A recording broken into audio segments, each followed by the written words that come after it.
terkait pelaksanaan penanaman pipa jaringan gas rumah tangga di Kota Palembang. Saat ini pihak SP2J Palembang telah melakukan penanaman pipa sepanjang 95 km di Kota Palembang dan sekitar 500 sambungan di kawasan poligon sudah beroperasi.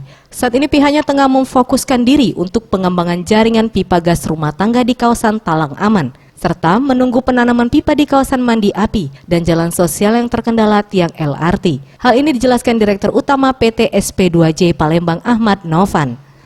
Ia menambahkan, pihaknya akan melakukan penggalian dengan kedalaman 2 meter dengan bentang 36 meter agar instalasi pipa jaringan gas dapat terhubung dan semua jaringan pipa gas yang ada di Palembang dapat dioperasikan dalam waktu dekat ini. Yang 500 untuk daerah poligon sudah.